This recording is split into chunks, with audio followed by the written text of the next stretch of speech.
ایصال ثواب کی فضیلت اور اس کی شرعی حیثیت۔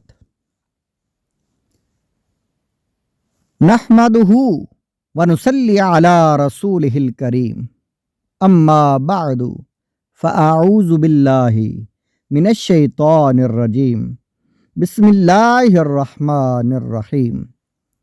ربنا اغفر لنا ولاخواننا الذین سبقونا بالایمان ولا تجعل فی قلوبنا غلا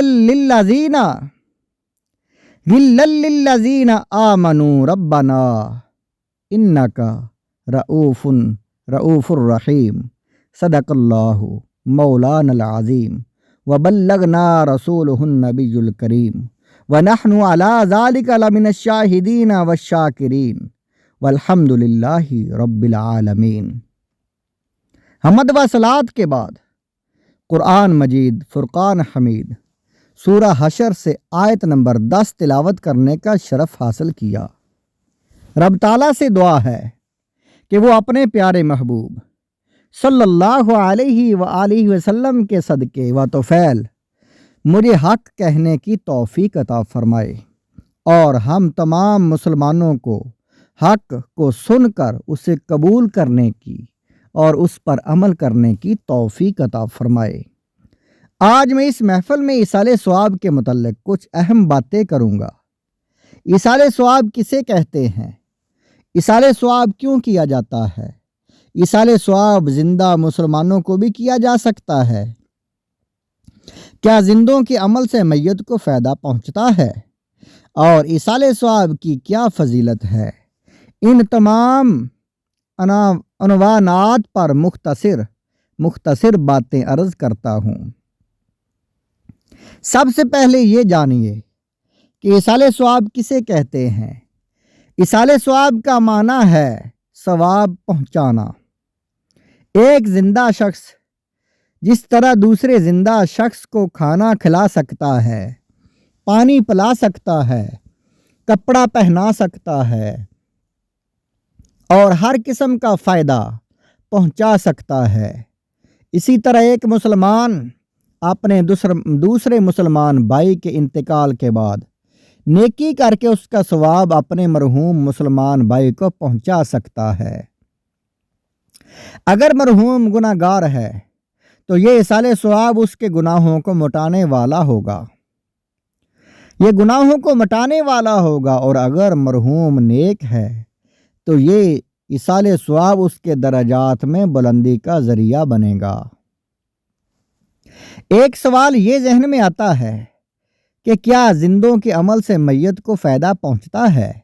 یہ بات قرآن و سنت سے ثابت ہے کہ مسلمان اپنے فوت شدہ بھائیوں کے لیے مغفرت طلب کرے، قرآن مجید اور دیگر ذکر و اذکار کے انہیں ایصال ثواب کرے تو یقیناً اس کا ثواب مرحومین کو پہنچتا ہے۔ قرآن مجید فرقان حمید سورہ حشر کی آیت نمبر 10 میں ارشاد ہوتا ہے، القرآن ربنا اغفر لنا ولاخواننا الذین سبقونا بالایمان۔ ترجمہ: اے ہمارے پروردگار، ہم کو بخش دے اور ہمارے ان دینی بھائیوں کو بھی جو ہم سے پہلے وفات پا چکے۔ اگر زندہ کی دعا سے میت کو فائدہ نہ پہنچتا تو کبھی بھی قرآن مجید میں ایمان کے ساتھ رخصت ہونے والوں کے لیے بخشش کی دعا مانگنے کا کبھی حکم نہ دیا جاتا۔ ہو سکتا ہے کہ کسی کے ذہن میں یہ سوال آئے کہ یہ تو بخشش کی دعا ہے، اعمال کا ثواب پہنچنا کہاں سے ثابت ہے؟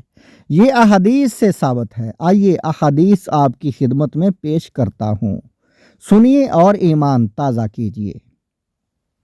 حدیث شریف بخاری اور مسلم شریف دونوں میں یہ حدیث پاک نقل ہے۔ حضرت عائشہ رضی اللہ تعالی عنہ فرماتی ہیں، ایک شخص نے بارگاہ رسالت میں عرض کیا کہ میری ماں اچانک فوت ہو گئی اور میرا گمان ہے کہ وہ اگر کلام کرتی تو صدقہ کرتی۔ اگر میں ان کی طرف سے صدقہ کروں تو کیا ان کو ثواب پہنچے گا؟ آپ صلی اللہ علیہ وآلہ وسلم نے فرمایا ہاں پہنچے گا۔ حدیث شریف امام بخاری علیہ رحمہ اپنے کتاب ادب المفرد میں حدیث پاک نقل فرماتے ہیں، حضرت ابو ہریرہ رضی اللہ تعالیٰ عنہ سے روایت ہے کہ رسول کریم صلی اللہ علیہ وآلہ وسلم نے ارشاد فرمایا کہ اللہ تعالیٰ اپنے صالح بندے کے درجے جنت میں بلند کرتا ہے تو وہ کہتا ہے اے میرے پروردگار یہ درجہ کیوں کر بلند ہوئے؟ تو اللہ تعالیٰ فرماتا ہے کہ تیرے بیٹے کا تیرے لیے استغفار کرنے کے سبب سے مذکورہ احادیث سے معلوم ہوا کہ مرحومین کو ایصال ثواب کرنے سے انہیں قبر میں فائدہ پہنچتا ہے۔ کتنا فائدہ پہنچتا ہے، مرحومین کتنا خوش ہوتے ہیں، یہ بھی احادیث کی روشنی میں سنیے اگلی ویڈیو میں جو بعد میں آئے گی۔